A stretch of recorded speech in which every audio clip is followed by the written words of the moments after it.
This video is presented by EA Game Changers. EA invited me out to Sweden and paid for my trip to come capture some very early gameplay of Anthem.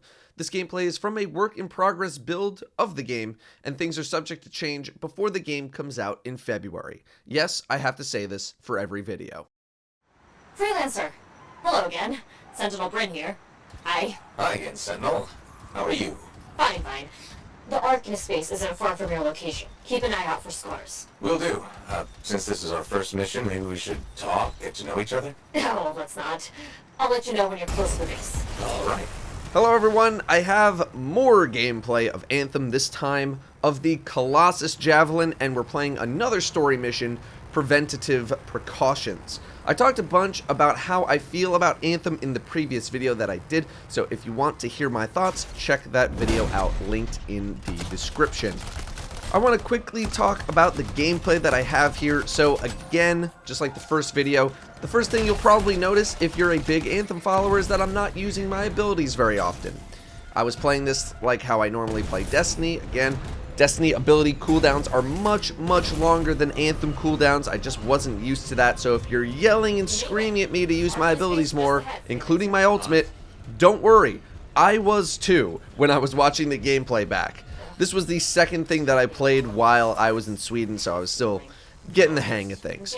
Part of the issue was also that there weren't a ton of opportunities to really go crazy or use my ultimate ability, because this mission was also really easy from a difficulty standpoint, and I think we put this one on hard mode because the first mission we played was on normal, and that was really easy.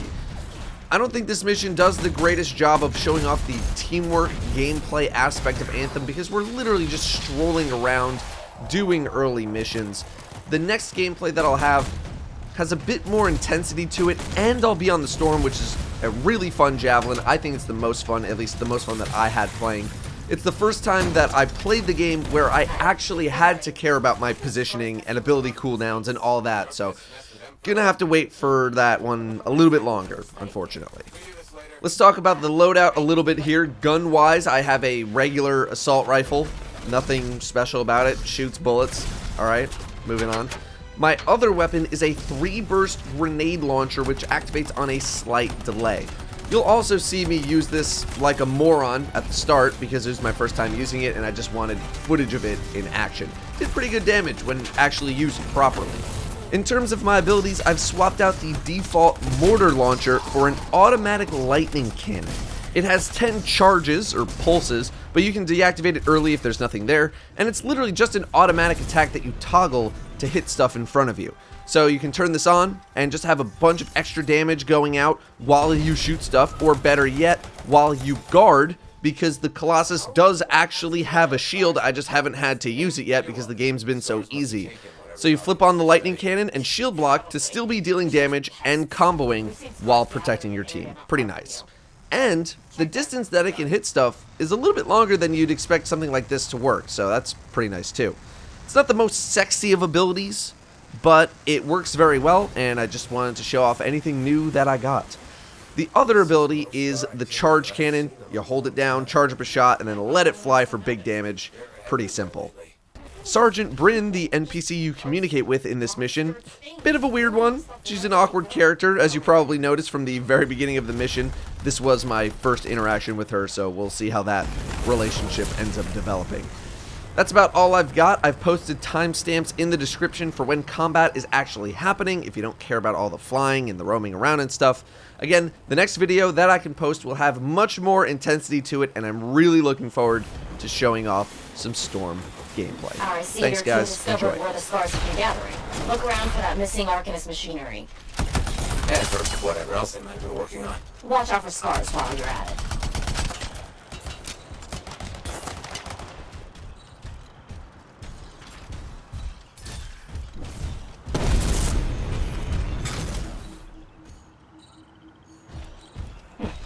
Not much around except broken shaper bits. No signs of Arcanists. We'll keep looking.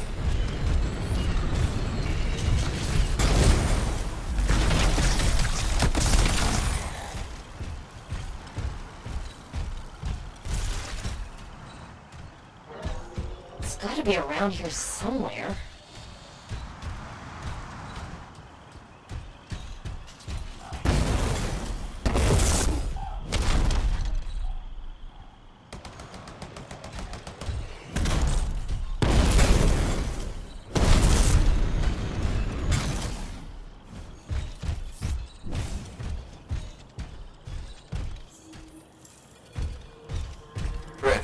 sure they just leave it lying around.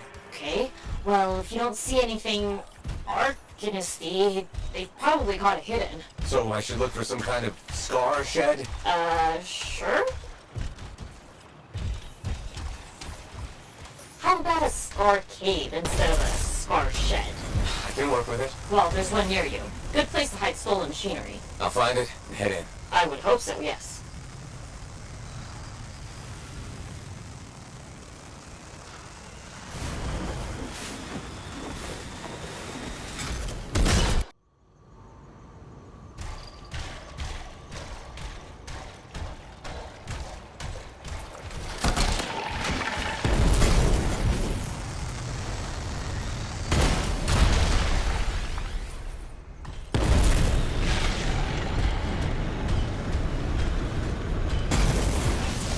Well, if the stars are hiding stockpile, it'd be somewhere creepy like this. Any advice? Eliminate them and find it.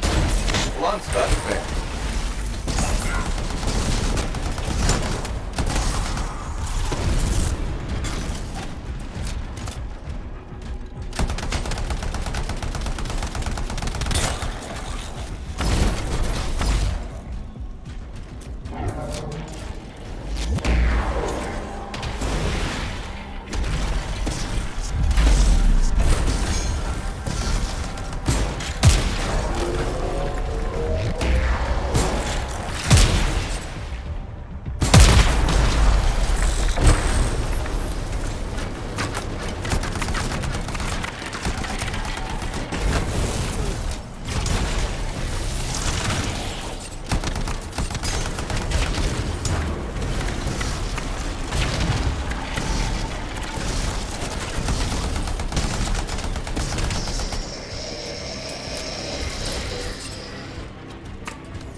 Cleared all the scars. We're not done yet.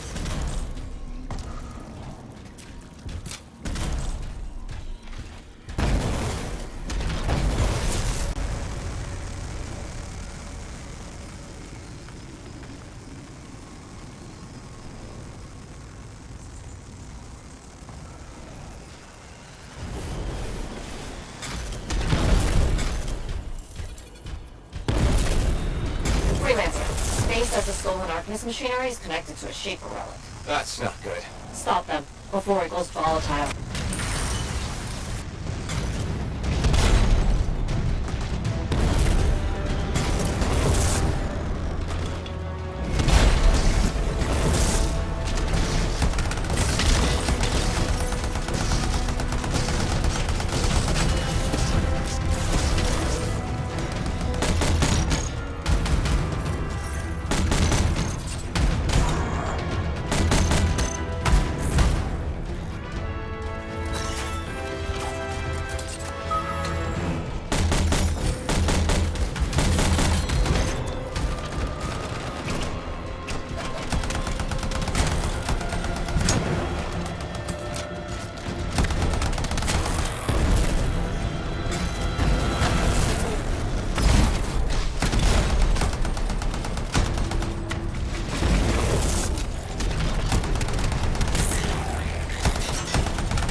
The artifact.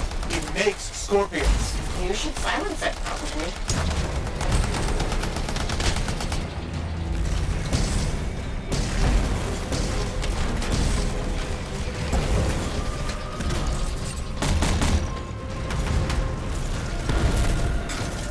The fragments. Got one. Bring it back. Yes. Fragment down.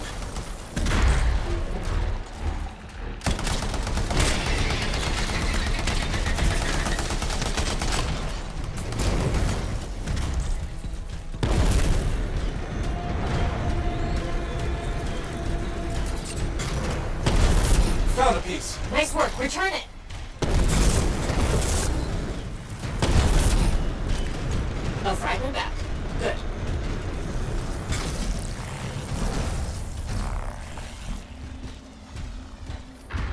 Got a fragment! Good!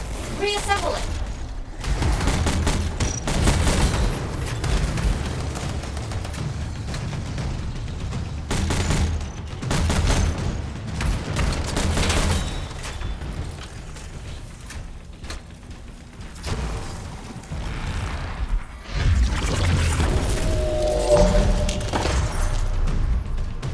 Thank the shiny shield of General Tarsus. Were those scars deliberately trying to force a Shaper artifact to create scorpions? Maybe?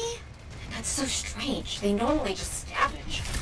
I'll put it in my report. And, thank you, Freelancer. This was a huge help to the Sentinels and to the fort. Nice working with you too. Yes, well, maybe we'll work together again sometime. Maybe. See you around, Bryn.